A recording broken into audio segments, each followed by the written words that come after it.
পশ্চিম এশিয়ার উত্তপ্ত আকাশে যেন নতুন অগ্নিস্ফুলিঙ্গ।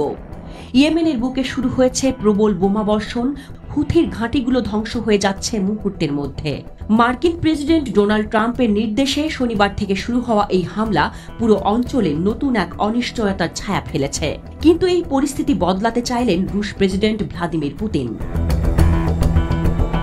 রাশিয়ার পররাষ্ট্রমন্ত্রী সের্গেই ল্যাভরভ রবিবার মার্কিন পররাষ্ট্রমন্ত্রী মার্কো রুবিওকে ফোন করেন। রয়টার্সের তথ্য অনুযায়ী ল্যাভরভ স্পষ্টভাবে জানান, এই হামলা থামাতেই হবে। রাজনৈতিক আলোচনার মাধ্যমেই সমাধান খুঁজতে হবে। কিন্তু আমেরিকা কি শুনবে রাশিয়ার কথা?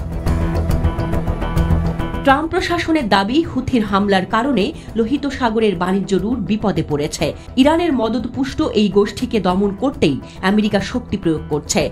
টানা বিমান হামলা চালাচ্ছে মার্কিন বাহিনী। বিভিন্ন গণমাধ্যমের বরাতে এখন পর্যন্ত অন্তত ৩১ জন নিহতের খবর পাওয়া গেছে।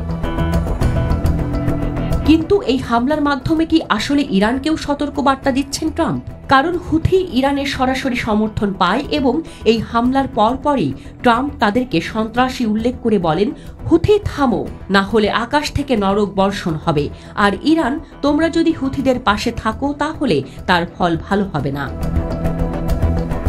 এই যুদ্ধ পরিস্থিতিতে রাশিয়া কেন হস্তক্ষেপ করল?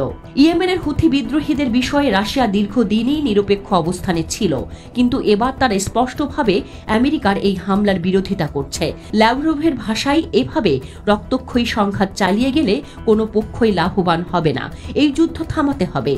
বিশেষজ্ঞরা বলছেন, পুতিন আসলে ইরানের সঙ্গেই থাকতে চান এবং আমেরিকার পশ্চিম এশিয়া নীতির বিরুদ্ধে শক্ত প্রতিরোধ গড়ে তুলতে চাইছেন।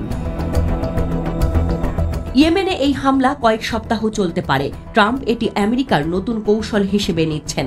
হুথি দমন করার পাশাপাশি ইরানকে কোণঠাসা করতে চাইছে ওয়াশিংটন। অন্যদিকে রাশিয়া এই পরিস্থিতি কূটনৈতিকভাবে মোকাবেলা করতে চাইছে।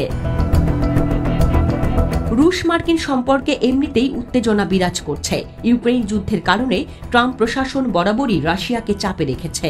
এবার যদি পশ্চিম এশিয়াতেও দুই শক্তিধর রাষ্ট্র মুখোমুখি হয়, তাহলে পরিস্থিতি আরও জটিল হয়ে উঠবে।